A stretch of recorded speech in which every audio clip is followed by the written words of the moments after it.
நீங்கள் கிருபையில் நல்லாகவே இறக்கமட்டை கவலைமே கண்டிப்பாக நன்றி சொல்லுவோம். இன்றைக்கும் எங்கள் சபையில் உள்ள ஒவ்வொரு தாய்மார்களுக்காக நன்றி சொல்லுவோம்ப்பா. இந்த ஒரு நாள் அவர்களை நினைவுக்கும் வண்ணமாக அவர்கள் காண்பித்த அன்பு, அவர்கள் பாராட்டின எல்லா விதமான செயல்பாடுகளை நான் நினைத்து உமக்கே நாங்கள் நன்றி சொல்லுவோம். தொடர்ந்து நீர் அவருடைய ஆசீர்வாதம் குறிப்பாக அவர்களுடைய குடும்பங்களிலே உன்னுடைய மேலான கரங்களிலிருந்து அவர்கள் மேலும் நிலப்பட மேலும் ஆண்டவரை உமக்குள்ளாக அவர்கள் உறுதியாய் வளரவும் குடும்பத்தை கர்த்தருக்கு நடத்தக்கூடியதாக செய்கிறேன். கர்த்தாவே, இப்பொழுது நாம் நேரம் எடுத்து உன்னுடைய வார்த்தையை நாங்கள் படிக்க இருக்கிறோம். நீரை உதவி செய்யும். நாம் இந்த வேத வசனங்களை புரிந்து கொள்ளக்கூடிய அந்த ஒரு கிருபையை காணும். உன்னுடைய வேத வசனங்களை நாம் புரிந்து கொள்வது மாத்திரமல்ல, உமக்கு பயப்படக்கூடிய அந்த இருதயத்தை தன்னுடைய தொடர்ந்து நீரே நடக்கும். இயேசு கிறிஸ்துவின் ஜெபிக்கிறோம் என்று நல்ல பிதாவே. ஆமென். நன்றி. இன்றைக்கு என்னோட உபாகமம் 5ஆம் அதிகாரத்துக்கு உங்களை கேட்கிறேன். உபாகமம் 5.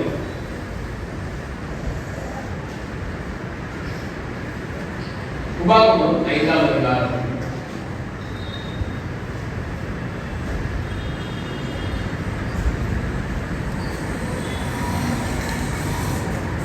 இன்றைக்கு நாம் படித்த மனப்பாட வசனம் தான் நாம் நேரடியாக ஞானிக்கு கொடுக்கிற அந்த வசனம். உபாகமம் 5ஆம் அதிகாரம் 29ஆம் வசனம். அவர்களும் அவர்கள் பிள்ளைகளும் என்றென்றைக்கும் நன்றாயிருக்கும்படி அவர்கள் என்னாலும் எனக்கு பயந்து என் கற்பனைகளை எல்லாம் கைக்கொள்வதற்கேற்ற இருதயம் அவர்களுக்கு இருந்தால் நலமாய் இருக்கும். இன்றைக்கு இந்த வசனத்தினுடைய கடைசி பகுதியெல்லாம் நேரடியாக நாம் படிக்க போகிறோம். என் கற்பனைகளை எல்லாம் கைக்கொள்வதற்கேற்ற இருதயம் அவர்களுக்கு இருந்தால் நலமாக இருக்கும். இதுதான் இன்றைக்கு நாம் நேரடித்து படிக்க போகிற தலைப்பு. நம்ம கடந்த வாரத்தில் உபாகம புத்தகத்தை குறித்து அதை நம்ம படிக்க ஒரு தலைப்பை குறித்தான ஒரு தொடக்கத்தை என்ன சொல்லணும்னா ஒரு முன்னுரை குறித்து நம்ம பார்த்தோம். உபாகம புத்தகத்தை இன்னும் நம்ம கவனமாக ஆழமாக நேரம் எடுத்து படித்தோம் என்றால் இஸ்ரவேல் மக்களுடைய வரலாற்றிலே இருக்கக்கூடிய மிக முக்கியமான தருணங்களை இந்த உபாகம புத்தகத்தில் நம்ம பார்க்கணும். இந்த குறித்து நம்ம இன்னும் ஆழமாக தெரிந்து கொள்ள வேண்டும் என்றால் ப்ளீஸ் தயவு செய்து நேரம் எடுத்து செவ்வாய்க்கிழமை மாலை 7:30 மணிக்கு ஜெப கூட்டத்திலே வந்து பங்கு பெறும்படி உங்களை கேட்டுக்கொள்கிறேன். ஏன்னா நம்ம செவ்வாய்க்கிழமைகள்ல ஒவ்வொரு புத்தகத்தினுடைய பின்னணியும் அந்த புத்தகத்தினுடைய சிறப்பம்சங்களை குறித்து நம்ம படிக்கணும். நம்ம போன வாரம் உபாகம புத்தகத்தை நம்ம தொடங்கி இருக்கிறோம். இந்த வாரம் அதை குறித்தான ஒரு சில இன்னும் ஆழமான காரியங்களை நம்ம படிக்க இருக்கிறோம். இந்த உபாகம புத்தகத்துல இஸ்ரவேல் மக்களுடைய வரலாற்றிலே நடந்த முக்கியமான சில சம்பவங்கள் குறிப்பிடப்பட்டிருக்கிறது. அதையும் பார்த்தீங்கன்னா ரொம்ப குறிப்பாக மோசே அவர்கள் இஸ்ரவேல் மக்களினுடைய 2ஆம் தலைமுறையினருக்கு அவருடைய வேத வார்த்தைகளை, அதாவது கர்த்தருடைய வார்த்தையை மறுபடியும் போதித்து நினைவுறுத்துகிறார். அடுத்த நாள் நம்ம கவனிக்கிற காரியம் என்ன அப்படின்னு பார்த்தீங்கன்னா, உபாகம புத்தகத்துல நாம் எப்படி கர்த்தருக்கு பிரியமாக வாழ வேண்டும் என்பதை குறித்தான கட்டளைகளையும் கற்பனைகளையும் நம்ம இங்க பார்க்கிறோம். உபாகம புத்தகத்தை நம்ம படிக்க இன்னும் ஆழமான காரியங்களை நம்ம கற்றுக்கொள்ளலாம் செய்யணும் தவிர படித்ததையே நம்ம திரும்பவும் பார்க்க மாட்டோம். ஏன்னா அந்த அளவுக்கு மிகவும் மிகவும் ஆழமான அற்புதமான என்ன சொல்ல போனா ஆவிக்குரிய பாடங்கள் நிறைந்த ஒரு புத்தகம். இந்த உபாகம புத்தகத்தை நாம இன்றைக்கு 5ஆம் அதிகாரத்தை நம்ம நேரம் எடுத்து படிக்க போகிறோம். இந்த 5ஆம் அதிகாரம் பாத்தீங்கன்னா டோட்டலி ரிப்பீட்டட். யாத்திராகமம் 19ஆம் அதிகாரம் 20ஆம் அதிகாரத்தை படிப்போம் என்றால் உபாகமம் 5ஆம் அதிகாரத்தோடு ஒன்றாக இருக்கும். என இங்கே ஆண்டவர் இஸ்ரவேல் மக்களோடு ஒரு உன்னதமான உடன்படிக்கையை செய்கிறார். யூதர்கள் இதை என்ன சொல்வாங்கன்னா மோசேயின் உடன்படிக்கை என்று சொல்வார்கள். ஒரு சில நேரங்களில் சீனாய் மலையிலே தேவன் உண்டாக்கின ஏற்படுத்தின உடன்படிக்கை என்று சொல்வார்கள். ஆங்கிலத்தில் இதை மொசைக் கவனன்ட் அப்படின்னா சைனடிக் கவனன்ட் அப்படின்னு சொல்லுவாங்க. அதாவது தேவன் இஸ்ரவேல் மக்களோடு குறிப்பா சீனாய் மலையில மோசே அவர்களோடு அவருடைய கட்டளைகளையும் அவருடைய பிரமாணங்களையும் கொடுத்தார். இதுதான் மோசேயின் உடன்படிக்கை என்று சொல்லுவோம். இந்த உடன்படிக்கையில ஆண்டவர் கொடுத்த 10 கட்டளைகள். ஓகே, அதை நம்ம படிக்கிறோம். 6வது வசனத்திலிருந்து உபாகமம் 5ஆம் அதிகாரம் 6வது வசனத்திலிருந்து கிட்டத்தட்ட 21ஆம் வசனம் முடிய ஆண்டவர் கொடுத்த 10 கட்டளைகளை பற்றி நம்ம பார்க்கிறோம். இதை ஏன் இங்க திரும்பவும் நினைவுற்றோம், ஞாபகப்படுத்தணும் அப்படின்னா, எகிப்து தேசத்திலிருந்து வெளியே வந்த இஸ்ரவேல் ஜனங்கள் ஆண்டவர் வாக்குத்தத்தம் பண்ணின அந்த கானான் தேசத்துக்கு போகும்படி அவங்களை ஆயத்தப்படுத்தினார். ஆனா இந்த முதல் தலைமுறையில ஆண்டவருடைய வார்த்தையை கேட்கல, கீழ்ப்படியல. இன்னும் சொல்ல போனா ஆண்டவருடைய வார்த்தையை ஏற்றுக்கொள்ளவில்லை. கானான் தேசத்துக்கு போக மாட்டேன்னு சொல்லிட்டாங்க.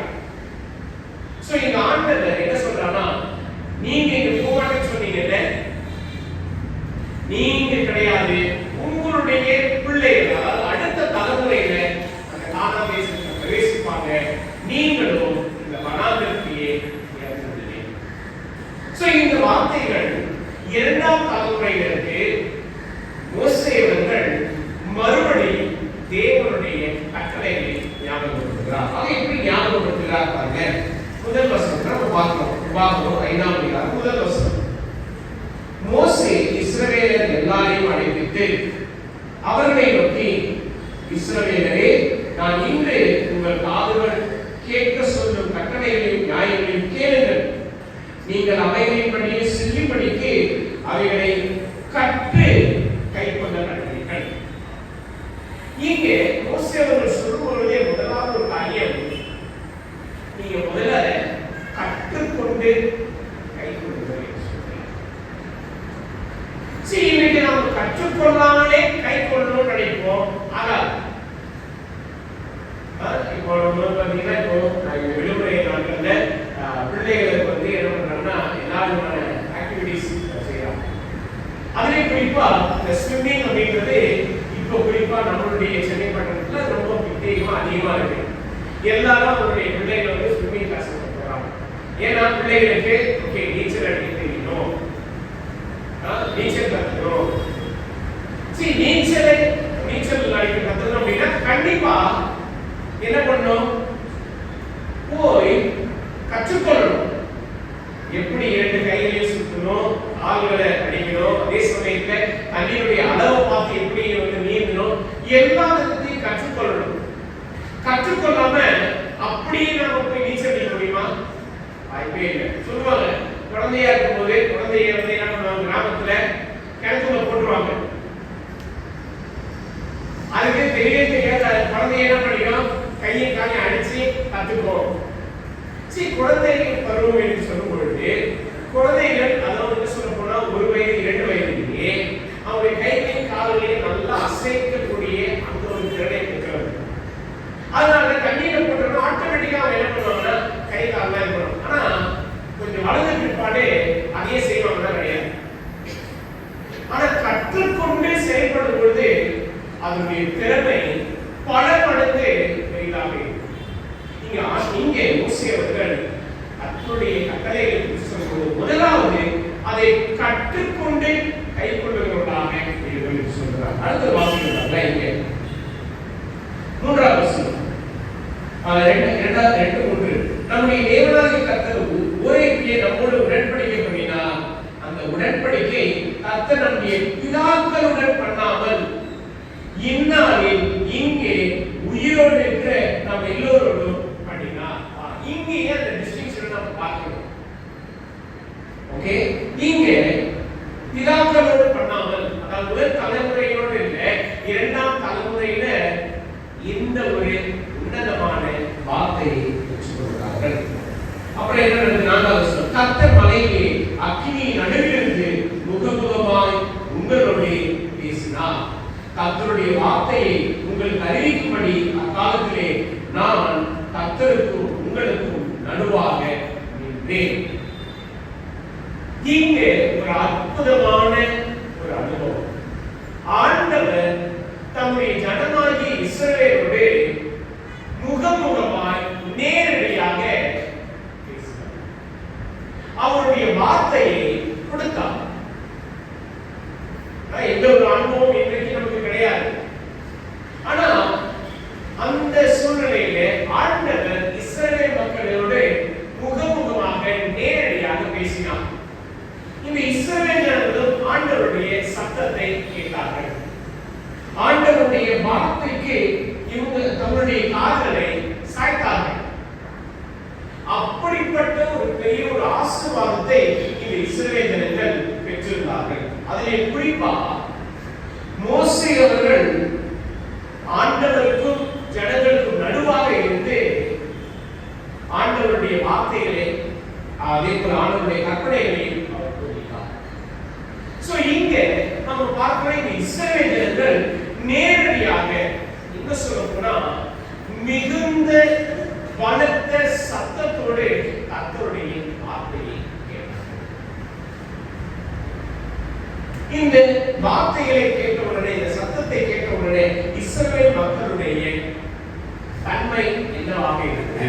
ஓகே, நீங்க ஆண்டவருடைய அந்த 10 கட்டளைகளை தருகிறார். என்னென்ன கட்டளைகள் அப்படின்றத நம்ம பார்க்கிறோம். இங்கே இந்த வார்த்தையை கேட்ட உடனே இஸ்ரவேல் மக்களுடைய நிலையை பாருங்க. 23வது வசனம், 22வது வசனம். இந்த வார்த்தைகளை கர்த்தர் மலையிலே அக்கினியிலும் மேகத்திலே காரிலும் இருந்து உங்கள் சபையார் எல்லாரோடும் மகா சத்தத்துடனே சொன்னார். அவைகளோடு ஒன்று கூட்டாமல் அவைகளை 2 கற்பனைகளில் எழுதி என்னிடத்தில் கொடுத்தார். மலை அக்கினியால் எரிகையில் இருளின் நடுவிலிருந்து உண்டான சத்தத்தை நீங்கள் கேட்டபோது கோத்திர தலைவரும் மூப்பருமாகிய நீங்கள் எல்லாரும் என்னிடத்தில் வந்து, இதோ நம்முடைய தேவனாகிய கர்த்தர் நமக்கு தம்முடைய மகிமையையும் தம்முடைய மகத்துவத்தையும் காண்பித்தார். அக்கினியின் நடுவிலிருந்து உண்டான அவருடைய சத்தத்தையும் கேட்டோம். தேவன் மனுஷனோட பேசியும் அவன் உயிரோடு இருக்கிறதை இந்நாளிலே கண்டோம். இங்கே இந்த ஜனங்கள் ஆண்டவருடைய சத்தத்தை கேட்டு மோசேயிடம் என்ன சொல்றாங்க? நாங்க கர்த்தருடைய மகிமையை பார்த்தோம், கர்த்தருடைய சத்தத்தை கேட்டோம், அவருடைய மகத்துவம் வெளிப்பட்டது. ஆனா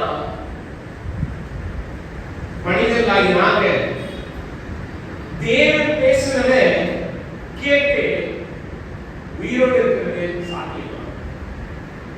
அடுத்தது என்ன சொல்றாங்க? இப்பொழுதும் நாங்கள் சாவானே இந்த பெரிய அக்கினியை பட்சிக்குமே, நாங்கள் இன்னும் நம்முடைய தேவனாகிய கர்த்தரின் சத்தத்தை கேட்போமாக சாவோம். இந்த ஒரு சம்பவம், இந்த ஒரு காட்சி இஸ்ரவேல் ஜனங்கள் கண்டவுடனே பயந்தார்கள். சீனாய் மலையிலே கர்த்தருடைய மகிமை, அவருடைய மகத்துவம், அதுவும் அக்கினியினாலும் அதை நம்ம வாசிக்கிறோம். இருளான இடத்திலிருந்து அந்த மகா சத்தம் வெளிப்பட்டது என்று சொல்லும் பொழுது யாருக்குதான் பயம் வராது? நீங்க யாரும் பயப்படாதவங்க ரொம்ப தைரியசாலிகளா அப்படின்னா இல்ல, நம்ம எல்லாருமே ஏதோ ஒரு சூழ்நிலையில நம்ம பயப்படுவோம். இருளான ஒரு இடத்துல திடீர்னு ஒரு பயங்கரமான ஒரு சத்தம் கேட்டா என்ன ஆகும்? கண்டிப்பா பயப்படுவோம். அதே சமயத்துல பிரகாசமான, அதாவது நம்ம பார்க்கக்கூடாத அளவுக்கு ஒரு வெளிச்சம் நம்மை நோக்கி வரும் அப்படின்னா ஆப்வியஸ்லி நம்ம பயப்படுவோம். இந்த ஜனங்களும் ஆண்டவருடைய மகிமையை கண்ட உடனே என்ன சொல்றாங்க? நாங்க கர்த்தருடைய மகிமையை பார்த்தோம் என்றால் இறந்து போயிடுவோம். அதனால மோசே எங்களை அங்க இருக்க வேணாம், நான் இங்க நிக்க வேணாம், நாங்க விருப்பப்பட்டோம், நீங்க போங்க. எவ்வளவு நல்ல மனசு பாருங்க இஸ்ரவேலுக்கு. நாங்க சாகக்கூடாது, நீ ஆண்டவரால் தெரிந்து கொள்ளப்பட்ட வழிதான், பரவாயில்ல நீ போ. இங்கே மோசே அவர்களை அவங்க என்ன பண்றாங்கன்னா, நீ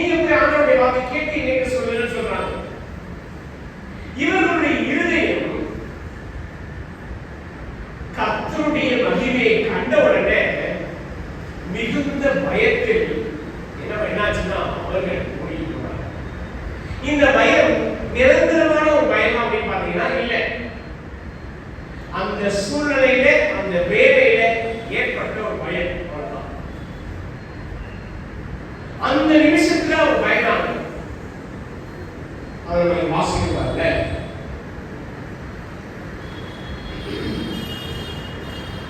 எங்க படிக்கிறோம்? 26வது வசனம் பாருங்க. நாங்கள் கேட்ட பொழுது அக்கினி நடுவிலிருந்து பேசுகிற ஜீவனுள்ள தேவனுடைய சத்தத்தை மாம்சமானவர்களை யாராவது கேட்டு உயிரோடு இருந்தது உண்டோ? நீரே சமீபித்து போய் நம்முடைய தேவனாகிய கர்த்தர் சொல்வதை நாம் கேட்டு நம்முடைய தேவனாகிய கர்த்தர் சொல்வதை எல்லாம் நீரே எங்களுக்கு சொல்ல வேண்டும், நாங்கள் கேட்டு அதன்படி செய்வோம் என்பீர்கள். நீங்கள் என்னோட பேசுகையில் கர்த்தர் உங்கள் வார்த்தைகளை கேட்டு, இங்க இந்த இஸ்ரவேல் ஜனங்கள் சொன்ன வார்த்தையில, யாருக்கு சொன்ன வார்த்தையில? மோசேயிடம் சொன்ன வார்த்தையில ஆண்டவர் கேட்டார். என்ன சொன்னாரு? கர்த்தர் உங்கள் வார்த்தையை கேட்டு, கர்த்தர் என்னை நோக்கி இந்த ஜனங்கள் உன்னோட சொன்ன வார்த்தையை கேட்டேன், அவர்கள் சொன்னது எல்லாம் நன்றாய் இங்க இந்த இஸ்ரவேல் மக்கள் பேசுற ஒவ்வொரு வார்த்தையும் என்ன சொல்ல போனா வார்த்தைகள் அப்படின்றத விட அவங்களுடைய உள்ளத்திலிருந்து வெளிப்பட்ட அந்த வார்த்தைகளை ஆண்டவர் புரிந்து கொண்டார். அவங்க பயத்தோடு தான் சொன்னாங்க, சரியா தான் சொன்னாங்க, அவங்க சொன்னதுல ஒண்ணுமே தப்பு இல்லை. See, sometimes நல்லா தான் சொன்னீங்கன்னு சொல்லும்போது அங்க வந்து ஒரு என்ன இருக்கு, ஒரு சின்ன ஒரு தடை. அவங்க பேசுறதுல நல்லா தான் பேசுறாங்க, ஆனா சோ இந்த இடத்துல ஆண்டவர் இந்த இஸ்ரவேல் ஜனங்கள் சொன்ன அந்த வார்த்தைகளை அங்கீகரித்தாரா? இல்ல. அவங்க சொன்னது நல்லதான், ஆனா ஒரு விஷயம் குறைந்துள்ளது. ஒரு விஷயம் இந்த இஸ்ரவேல் ஜனங்களிடத்தில் இல்லை. என்ன? 29வது வசனத்தை வாசிக்கிறோம். இங்க ஆண்டவர் சொல்கிறார், அவர்களும் அவர்கள் பிள்ளைகளும், இரண்டு தலைமுறையினர் பாருங்க, அவர்களும் அவர்கள் பிள்ளைகளும் என்றென்றைக்கும் நன்றாயிருக்கும்படி அவர்கள் என்னாலும் எனக்கு பயந்து என் கற்பனைகளை எல்லாம் கைக்கொள்வதற்கேற்ற இருதயம் அவர்களுக்கு இருந்தால், இந்த இஸ்ரவேலர்கள் நல்லா பேசுறாங்க, ஆனா அவங்க இருதயம் என்னவா இல்லை? என்னவா இல்லை? நல்லா இல்லை. வார்த்தைகள் நல்லா இருக்கு, இருதயம் நல்லா இருக்கு. ஆண்டவருடைய வார்த்தை கேட்கும்போது பயந்தாங்க, ஆனா அந்த பயம் நிலையான உறுதியான பயம் கிடையாது. அந்த சூழ்நிலையில அந்த ஒரு சமயத்துல ஏற்படுகிற ஒரு பயம். இன்னைக்கு நாம எல்லாரும் அப்படிதான். இந்த இஸ்ரவேல் ஜனங்கள் போலதான். நமக்கு ஆபத்தோ இல்ல நமக்கு பிரச்சனையோ இல்ல நமக்கு போராட்டமோ அந்த சூழ்நிலையை மட்டும் நம்ம கடவுள் பயப்படுவோம். ஆனா அந்த சூழ்நிலை சரியான பிற்பாடு, மாறின பிற்பாடு நம்ம என்ன பண்ண மாட்டோம்? ஆண்டவருக்கு நம்முடைய இருதயம் தடுமாறி அலைந்து திரிகிற ஒரு இருதயம், சூழ்நிலைகளுக்கு ஏற்றவாறு மாறி போகக்கூடிய ஒரு இருதயம். அதே சமயத்துல நமக்கு எப்போ தேவையோ நன்மையோ அதுக்கேற்றபடி நம்முடைய இருதயம் மாறும்.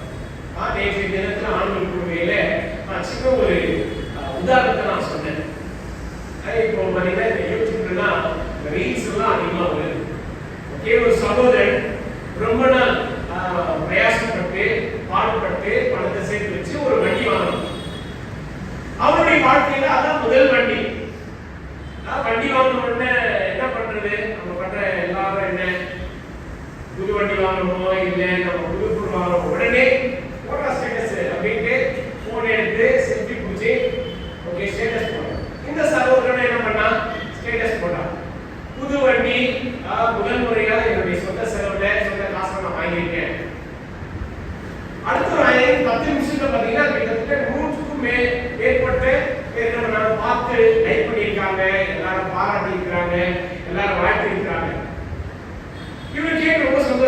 பரவாயில்ல, எல்லாரும் நல்லா வாழ்த்திருக்காங்க, நம்ம விஷ் பண்ணிருக்காங்க.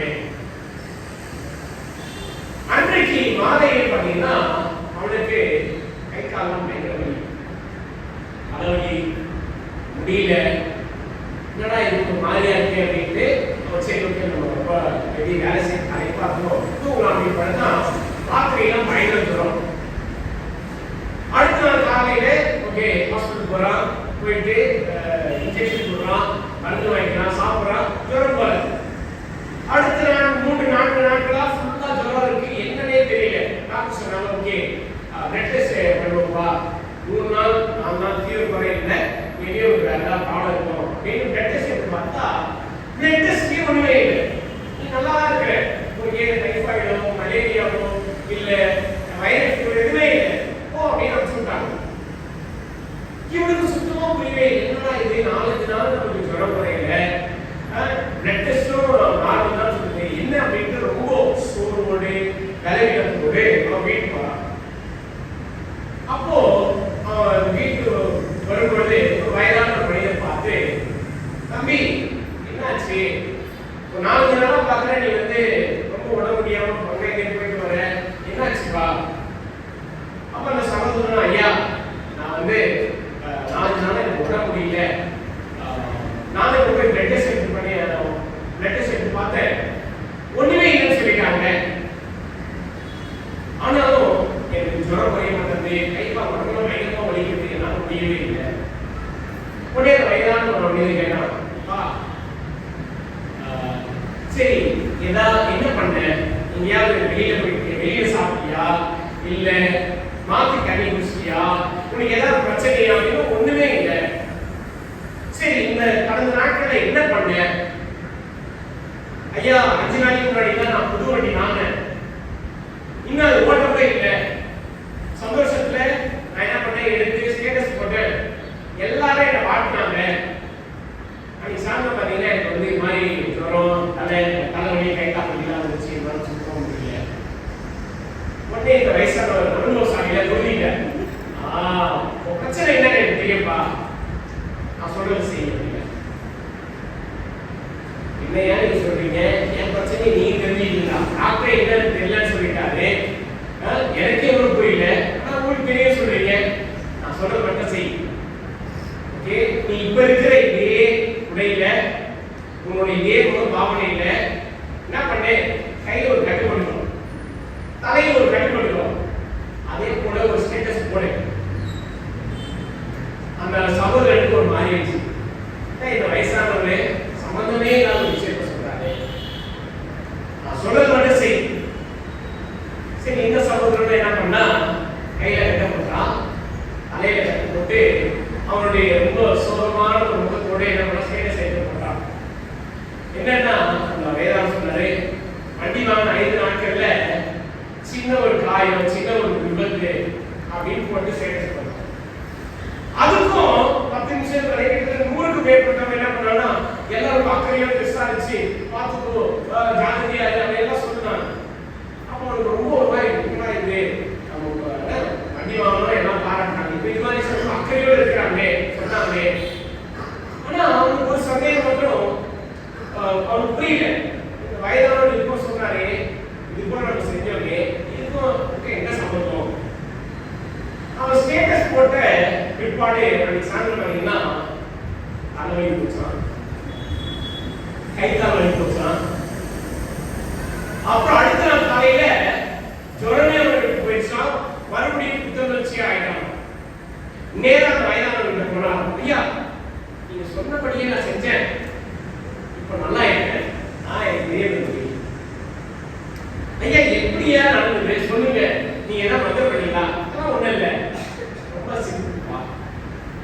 என்னது நீ வண்டி வாங்கல, பார்த்தவங்க எல்லாருமே யாரா இருப்பாங்க, எல்லாம் சொந்தக்காரவங்க, எல்லாம் நெருங்கின நண்பர்கள். அவங்கதான் வாயில ரொம்ப நல்லா இருக்குன்னு பாராட்டிட்டாங்க, ஆனா மனசுல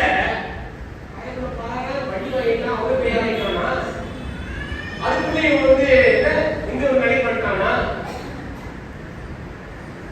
அவங்க எங்க கூட யோசிச்சாங்க, எப்போ ஒண்ணு பத்தி நல்லா சொல்லிட்டு அவங்க இருதையும் தவறான காரியத்தை யோசிச்சு அப்பவே முடிஞ்ச.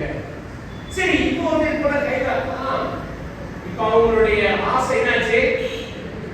பூர்த்தி ஆயிடுச்சு. வா வண்டி வாங்கினா ஆக்சிடென்ட் ஆயிடுச்சு, கை கால தலையில அடி, பரவாயில்ல ஓய்வு போன பரவாயில்ல, உயிரோட இருக்கானே போ.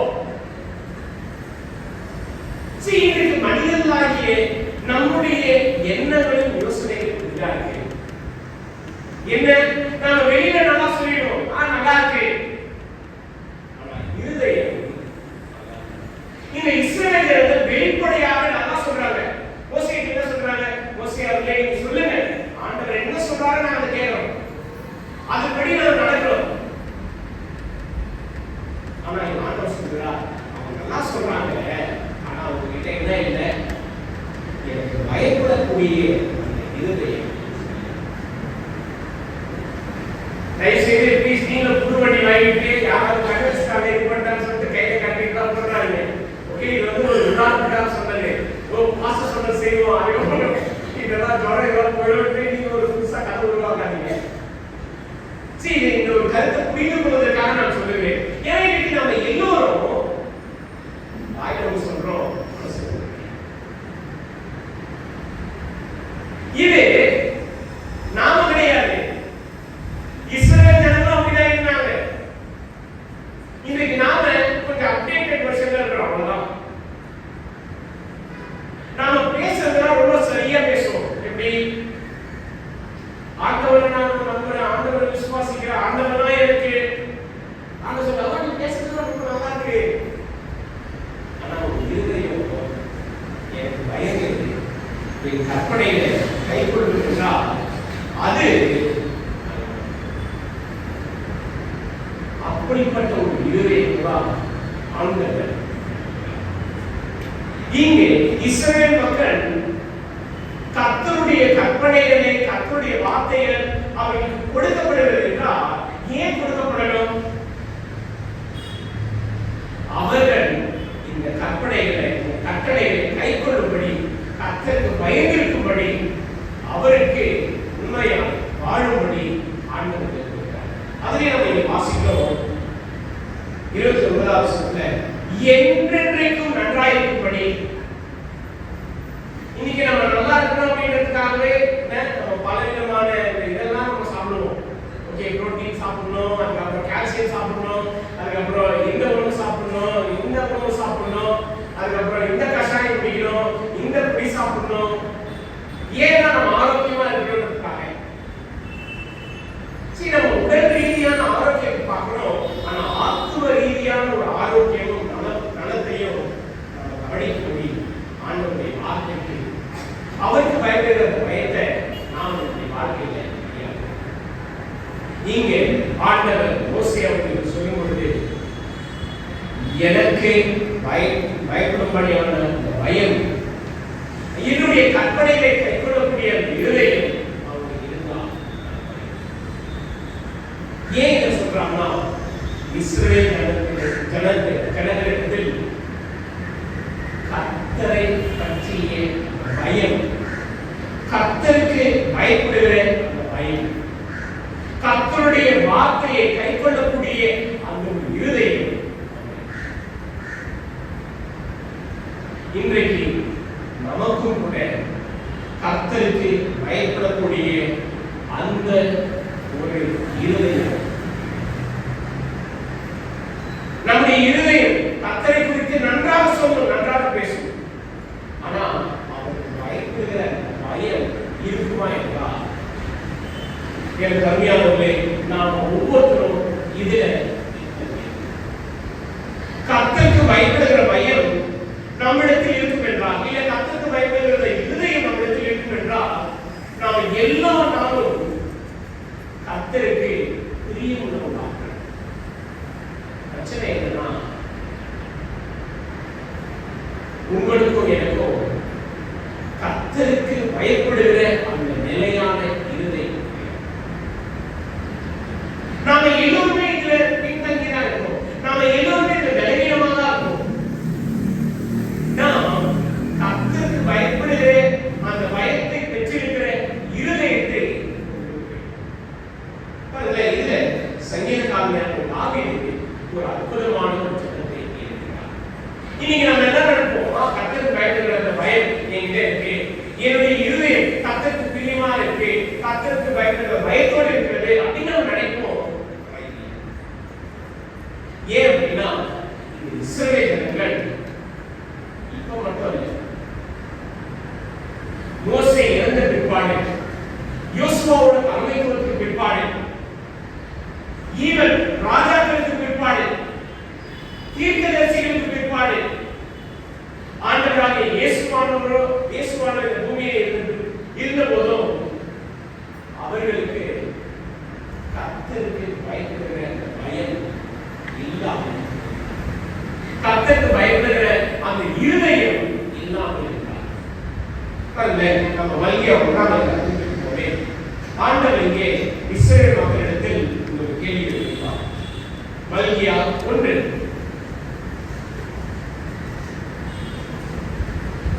sometimes நாம இந்த இஸ்ரவேல் ஜனங்கள் ஓகே கத்துட்டாங்க, இவங்க செயல்படுத்துறாங்க அப்படின்னு நம்ம நினைப்போம். கிடையாது. மல்கியா புத்தகம் பழைய ஏற்பாட்டுல கடைசி புத்தகம், பக்கம் 1104. மல்கியா 1ஆம் அதிகாரம் 6ஆம் வசனம். எடுத்தீங்களா? பக்கம் 1104 6ஆம் வசனம். குமாரன் தன் பிதாவையும் ஊழியக்காரன் தன் எஜமானையும் கனம் பண்ணுகிறார்களே, நான் பிதாவானால் என் கனம் எங்கே? நான் எஜமானால் எனக்கு பயப்படும் பயம் எங்கே என்று சேனைகளின் கர்த்தர் தமது நாமத்தை அசட்டை பண்ணுகிற ஆசாரியர்களாகிய உங்களை கேட்கிறார். இங்கே ஆண்டவர் இந்த இஸ்ரவேல் மக்களுடைய பிரச்சனையை ஆரம்பத்துல சொன்னது மட்டும் இல்ல, மல்கியா புத்தகத்துல கடைசியிலும் சொல்றாரு, எனக்கு பயப்படுகிற பயம். இதை படிக்கும் போதே நமக்கு நன்றாக தெரிகிறது, இந்த இஸ்ரவேல் ஜனங்கள் கர்த்தருக்கு பயப்படக்கூடிய அந்த இருதயத்தை, கர்த்தருக்கு பயப்படக்கூடிய அந்த இருதயத்தை அவர்கள் தங்களுடைய வாழ்க்கையில கற்றுக்கொண்டு கைக்கொள்ளணும். அவர்கள் எல்லா சூழ்நிலையிலும் கர்த்தருக்கு என்ன செய்தார்கள்? வாசிக்கிறோம், அவருடைய நாமத்தை சத்திய பண்ணினார்கள். இன்றைக்கு நாமும் கூட நம்முடைய வாழ்க்கையில கர்த்தருக்கு பயப்படுகிற அந்த இருதயத்தை பெற்றுக்கொள்ளாமல் ஆண்டவரை அசட்டை செய்திருக்கிறார்கள். ஆண்டவருக்கு பயந்து நடக்க வேண்டிய காரியத்துல நாம் துணிகரமா நம்ம செயல்படுவோம். அது லிட்டரலி அசட்டை செய்யும். நாம் உண்மையாகவே கர்த்தருக்கு பயப்படுகிற அந்த இருதயத்தை பெற்றுக்கொள்ள முடியுமா? இங்கதான் சங்கீதக்காரனாகிய தாவீது ஒரு அற்புதமான ஒரு ஜெபத்தை ஏற்கிறார். எனவே என்னோட ஒரு சங்கீதம் 86 அற்புதமான ஒரு சங்கீதம். சங்கீதம் 86 தாவீதின் விண்ணப்பம்.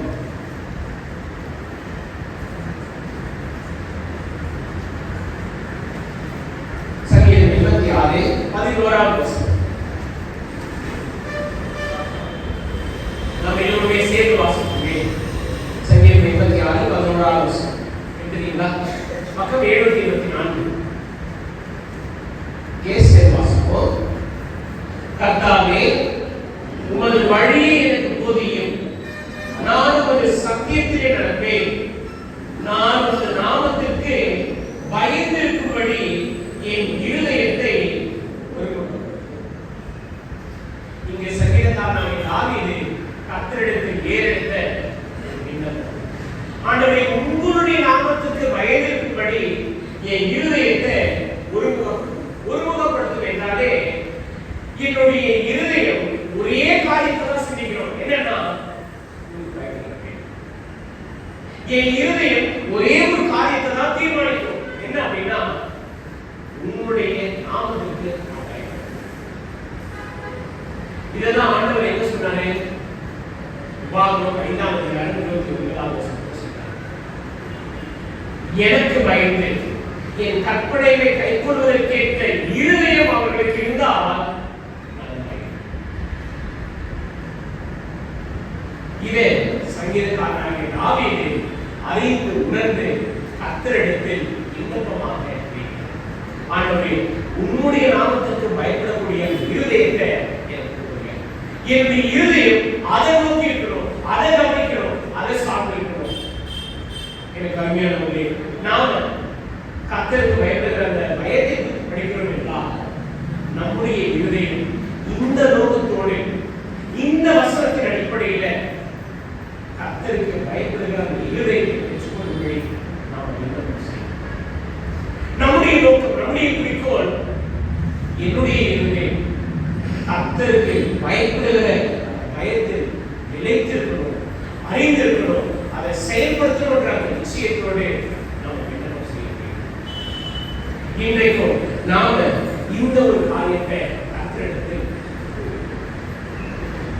இந்த நாளிலிருந்து நம்முடைய நோக்கம், நம்முடைய ஜெபம், நம்முடைய விண்ணப்பம் குறிப்பாக கர்த்தருக்கு பயப்படுகிற அந்த பயத்தை பெற்றுக்கொள்ள வேண்டும் என்றால் அந்த பயத்தை பெற்றிருக்கிற அந்த இதயம் அது ஆண்டவருக்கு பயப்படுகிற இதை நம்ம கர்த்தருக்கு